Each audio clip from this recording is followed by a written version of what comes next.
Vamos ler, meus irmãos e queridas irmãs, o Salmo de número 46, como diz a palavra do Senhor. Leia comigo. Deus é o nosso refúgio e fortaleza, socorro bem presente nas tribulações. Portanto, não temeremos, ainda que a terra se transtorne e os montes se abalem no seio dos mares, ainda que as águas tumultuem e espumejem, e na sua fúria os montes se estremeçam.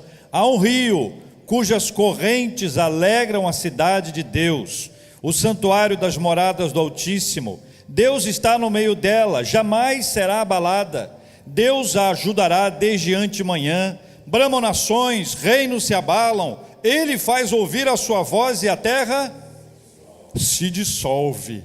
O Senhor dos exércitos está conosco. O Deus de Jacó é o nosso refúgio. Vinde, contemplai as obras do Senhor, que assolações efetuou na terra. Ele põe termo à guerra até os confins do mundo. Ele é quem quebra o arco e despedaça a lança. Ele é quem queima os carros no fogo. Aquietai-vos e sabei que eu sou Deus. Sou exaltado entre as nações, sou exaltado na terra. Leia comigo. O Senhor dos exércitos está conosco, o Deus de Jacó é o nosso refúgio. Amém. Eu li um curioso texto, meus irmãos e irmãs, cujo título é Quando as aflições se empilham.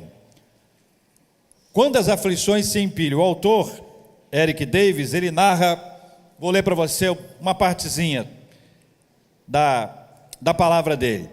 Ele diz assim: já deve ter acontecido com você. Aflições inéditas entram na sua vida e junto com ela todas as novas experiências. A ansiedade, a insônia, as trevas, solidão, raiva, sofrimento, tudo junto. Pela graça de Deus você consegue ir em frente. A tempestade parece terminar. Há um alívio enorme ao raiar do sol. Lágrimas de alegria vêm em humilde regozijo ao ver o fim da tempestade. Aí acontece, outra tempestade entra na sua vida, e outra depois dessa, e outra. Talvez a volta de uma provação anterior, ou uma mistura de diferentes provações, uma financeira em cima de uma espiritual, ou uma provação física em consequência de uma provação física anterior, ou tudo isso junto. As perguntas, o texto dele: ok, Senhor, eu não atingi a minha cota de sofrimentos deste ano? Não tem alguma espécie de torneira de provações que fique vazia de vez em quando? A frustração: não é possível que isso esteja acontecendo de novo. O desespero: como é que eu vou conseguir ir em frente e ser fiel em todas as outras coisas da minha vida com tantas tempestades constantes? Ele faz uma lista depois com algumas explicações possíveis para aflições múltiplas que Deus permite em nossas vidas. Vou destacar a primeira da lista dele. Ele começa dizendo assim: aflições podem voltar quando nossa esperança e refúgio estão no lugar errado.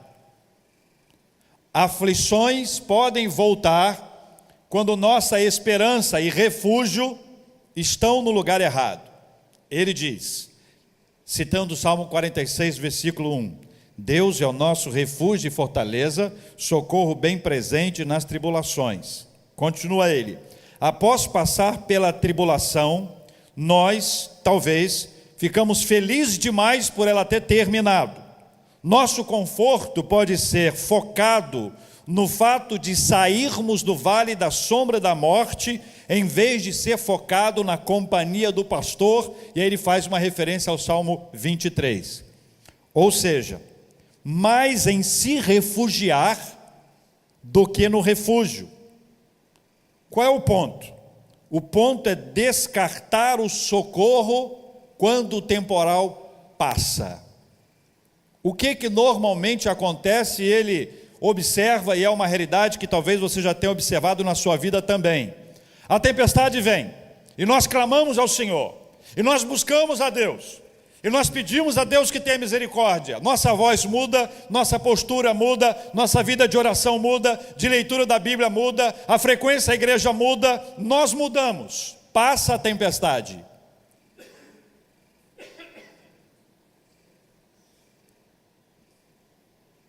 Qual era o foco? Em passar a tempestade e não no refúgio. Essa semana nós vivemos uma tempestade. Quem mora na Barra e no Recreio, Jacarepaguá, Vargem Grande, Vargem Pequena e região, nós descobrimos o que é tempestade. Nós vimos na nossa vida, na nossa casa, nós vimos tudo o que aconteceu de quarta-feira para quinta-feira. É o assunto da semana entre nós. O Alerta Rio armazena informações sobre a chuva no Rio desde 1997. E nós batemos o recorde de 97 para cá. Anteriormente, em Campo Grande, no dia 19 de março de 2000, quem mora lá talvez se lembre, choveu muita coisa, 116,2 milímetros em uma hora. A conta é sempre em uma hora. Na Barra, no Rio Centro, essa região que engloba todos esses bairros que eu acabei de falar, choveu 123 vezes 2. Batemos o recorde. Onde é que você estava nesta hora? Onde é que você estava? Fala para quem está mais perto de você, onde é que você estava? Dormindo? Onde é que você estava? Pode perguntar aí para a pessoa, pergunta aí.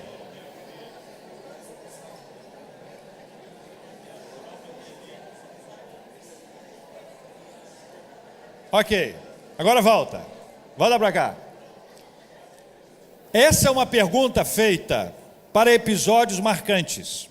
Se perguntar para os homens, onde é que você estava na final da Copa do Mundo de 94? Alguns vão lembrar. Onde é que você estava quando aquele episódio, é um episódio marcante na sua vida. Falar sobre a tempestade é um episódio marcante na nossa vida. Quem mora em apartamento disse, não, aqui na minha casa não entra água. Entrou. O seu ar-condicionado virou um lugar muito interessante para a passagem de água. E você viu que, na verdade, tem muita água entrando pelo ar-condicionado. Varandas, piscinas na varanda. A água foi subindo, foi subindo, foi subindo, foi subindo. Em alguns casos, a água da varanda entrou dentro de casa. Do teto brotava água em algumas casas. A pessoa olhava para o céu e dizia, meu Deus.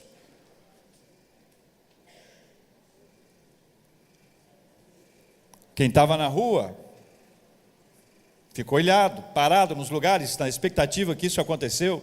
E se você não estava no rio, não está entendendo nada do que eu estou te falando, olha, você recebeu um livramento muito grande de Deus.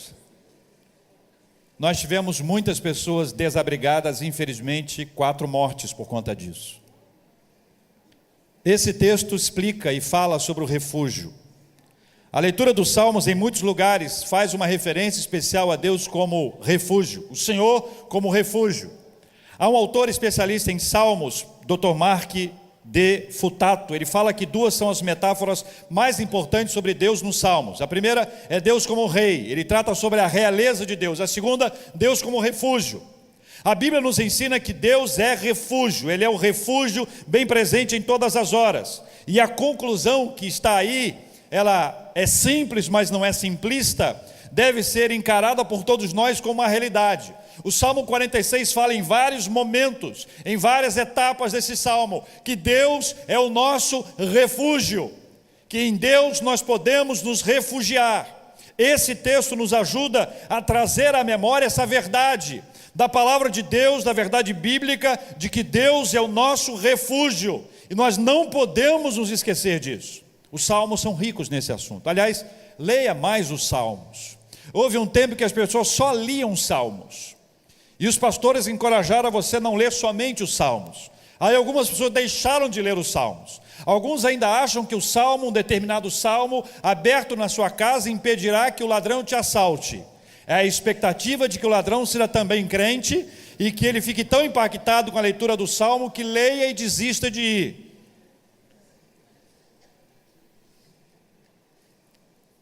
Pastor Austin Gone, ele fala da importância dos salmos para três coisas importantes na nossa vida. Primeiro, para validar as